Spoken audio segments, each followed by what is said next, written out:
പെർസെൻറ്റേജുമായിട്ട് ബന്ധപ്പെട്ട ഒരു പ്രോബ്ലമാണ് നമ്മളിന്ന് ചെയ്യാൻ പോകുന്നത്. ഈ പ്രോബ്ലം പറയുന്നതെന്ന് പറഞ്ഞാൽ ഒരു ടൗണിലെ പോപ്പുലേഷൻ 10,000 ആയിരുന്നു. അത് അവിടുത്തെ മെയിൽസിൻ്റെത് ഫീമെയിൽസിൻ്റെയും പോപ്പുലേഷൻ റെസ്പെക്റ്റീവ്ലി 6%ഉം 5%ഉം ഇൻക്രീസ് ആയപ്പോൾ ടൗണിൻ്റെ പോപ്പുലേഷൻ 10,540 ആയി എന്നുള്ളതാണ് ക്വസ്റ്റ്യൻ. നമ്മൾ ഈ ക്വസ്റ്റ്യൻ ചെയ്യാൻ വേണ്ടി ആദ്യമേ ചെയ്യുന്നതെന്ന് പറഞ്ഞാൽ നമ്മൾ എക്സ് ഒരു കോൺസ്റ്റൻറ്റ് കൊടുക്കുകയാണ്, ഒരു വേരിയബിൾ കൊടുക്കുകയാണ്. അപ്പോൾ മെയിൽസിന് നമ്മൾ 100x ആയിട്ട് നമ്മൾ എടുക്കുകയാണെങ്കിൽ ഫീമെയിൽസ് നമുക്ക് 10,000 മൈനസ് 100x വരും. ഇത് പറഞ്ഞേക്കുന്നത് മെയിൽസ് 6% ഇൻക്രീസ് ആയപ്പം 106x ആയി.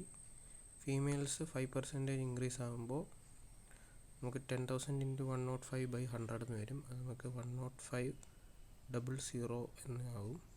100x-ൻ്റെ 5% ഇൻക്രീസ് എന്ന് പറയുമ്പോൾ 105x എന്നാവും. ഈ രണ്ടെണ്ണവും തമ്മിൽ കൂട്ടുമ്പോൾ കിട്ടുന്ന വാല്യൂ ആണ് 10,540 എന്ന് കിട്ടുന്നത്. അപ്പം ഈ 100x-ൽ നിന്നും 105x പോയി കഴിയുമ്പോൾ നമുക്ക് x കിട്ടും.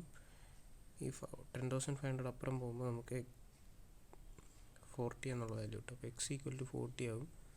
നമ്മുടെ മെയിൽസിൻ്റെ ഇനിഷ്യൽ പോപ്പുലേഷൻ എന്ന് പറയുന്നത് 4,000 കിട്ടും. അത് നമ്മളിതിൽ സബ്സ്റ്റിറ്റ്യൂട്ട് ചെയ്യുമ്പോൾ നമുക്ക് ഫീമെയിൽസ് 6,000 എന്നുള്ള ഓപ്ഷൻ കിട്ടും. ഇങ്ങനെയാണ് ഈ പ്രോബ്ലം സോൾവ് ചെയ്യുന്നത്. ഓക്കെ.